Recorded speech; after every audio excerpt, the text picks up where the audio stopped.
আজকে আমরা পদার্থবিজ্ঞান দ্বিতীয় পত্রের ৪র্থ নম্বর চ্যাপ্টার তড়িৎ প্রবাহের চৌম্বক ক্রিয়া ও চুম্বকত্ব সম্পর্কে ধারণা লাভ করব এবং এই প্রক্রিয়াগুলো আসলে কিভাবে আসলে চৌম্বক ক্রিয়া বলতে আমরা কি বুঝি এবং ওয়েরস্টেড আসলে কিভাবে চৌম্বক ক্রিয়া আবিষ্কার করলেন এবং কত সালে কিভাবে করলেন সেই বিষয়গুলো আসলে জানার চেষ্টা করব। 1819 সালে মূলত আসলে কোপেনহেগেন অর্থাৎ ডেনমার্কের একটা শহর কোপেনহেগেনে বিজ্ঞানী ক্রিশ্চিয়ানো ওয়েরস্টেড আমাদের চৌম্বক ক্রিয়া সম্পর্কে একটা ধারণা আমাদের দেওয়ার চেষ্টা করেন এবং এই প্রক্রিয়াটা উনি আকস্মিকভাবে ওনার পর্যবেক্ষণে আসেন। পর্যবেক্ষণটা কিরকম ছিল, যে এরকম একটা চৌম্বক দণ্ডের উপর দিয়ে বিদ্যুৎ প্রবাহিত হচ্ছিল, একটি তারের মধ্যে দিয়ে বিদ্যুৎ প্রবাহিত হচ্ছিল। তো তখন দেখলেন যে বিদ্যুৎ প্রবাহের ফলে চৌম্বকত্বটি একটি বিক্ষিপ্ত হচ্ছে, অর্থাৎ আমাদের এভাবে ছিল বাট বিদ্যুৎ প্রবাহের ফলে আমাদের যে চৌম্বকত্বটা ছিল সেটা হচ্ছে একটু বিক্ষিপ্ত হলো, অর্থাৎ প্যারালালি ছিল সেটা একটু বিক্ষিপ্ত হয়ে লম্ব হওয়ার চেষ্টা করতেছিল। তো এই পরীক্ষাটা আসলে উনি পরবর্তীতে এইভাবে আমাদের ধারণা দেন। তো এই বিষয়গুলো আরো আমরা ডিটেলসে জানার চেষ্টা করব। তো আমরা পরের স্লাইডে যাই এবং উপর দিয়ে আমাদের বিদ্যুৎ প্রবাহিত করা হচ্ছে এবং এখানে দেখো এখানে আমাদের হচ্ছে ব্যাটারি এবং এখানে হচ্ছে সুইচ দেওয়া আছে এবং আমাদের যে দেখো নর্থ টু সাউথ, এই যে সাউথ টু নর্থের দিক থেকে আমাদের যাচ্ছে। তো ঘটনা হচ্ছে আমাদের যখন বিদ্যুৎ প্রবাহিত হচ্ছিল তখন দেখো ডিরেকশনটা কি চেঞ্জ হয়ে north to west, west to south, এভাবে আমাদের বিদ্যুৎটা চেঞ্জ হচ্ছিল এবং এখান থেকে আমরা বেশ কয়েকটা ধারণা আমরা পাই। তো এই ধারণাগুলো নেওয়ার আগে আমরা এর সিমুলেশনটা দেখার চেষ্টা করি। তো চলো আমরা সিমুলেশনটা দেখার চেষ্টা করি। আমাদের যে সিমুলেশন সেটা চলে এসেছে। তো দেখো এখানে আমাদের যে চৌম্বক, সেই চৌম্বকটা এখানে রাখা আছে এবং এই জায়গা থেকে আসলে আমাদের কারেন্ট বা হচ্ছে বিদ্যুৎ যাবে। এটা হচ্ছে ব্যাটারি, এটা হচ্ছে রেজিস্ট্যান্স আমরা জানি, এটা হচ্ছে আমাদের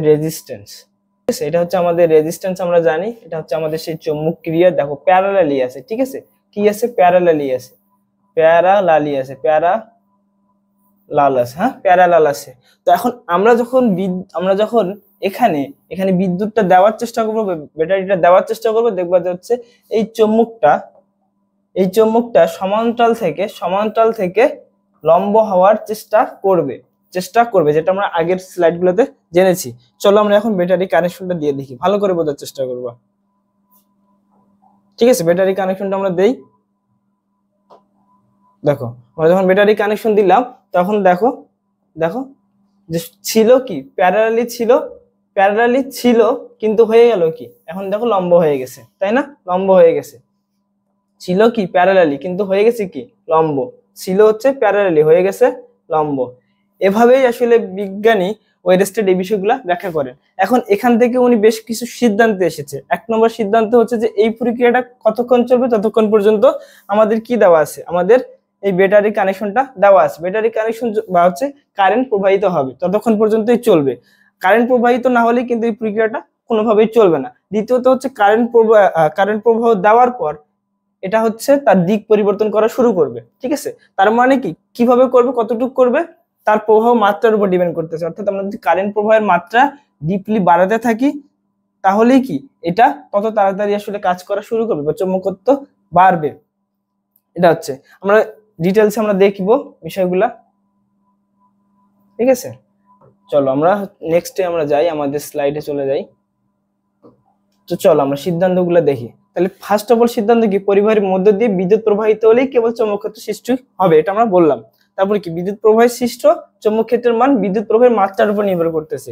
বিদ্যুৎ প্রবাহের দিকের উপর সৃষ্ট চৌম্বক ক্ষেত্রের দিক নির্ভর করে, অর্থাৎ বিদ্যুৎ যেদিকে প্রবাহিত হবে এবং কোন দিকে কিভাবে প্রবাহিত হচ্ছে তার দিকের উপর নির্ভর করতেছে। এবং বিদ্যুৎ প্রবাহ যতক্ষণ হয়ে থাকে এই চৌম্বক ক্ষেত্রের মানও ততক্ষণ হয়ে থাকে, যেটা আমরা বাস্তবে আসলে এখানে আমরা কি খেয়াল করেছি, তাই না? এখানে আমরা খেয়াল করেছি। দেখো আমি অফ করে দেওয়ার সাথে সাথে কি এখানে কোনো চৌম্বক ক্ষেত্র কাজ করতেছে না। আবার ব্যাটারি কানেকশন দেওয়ার সাথে সাথে কি এখানে চৌম্বক ক্ষেত্র কাজ করতেছে এবং কিভাবে করবে সেটাও কিন্তু আমরা ডিটেলসে আলোচনা করেছি।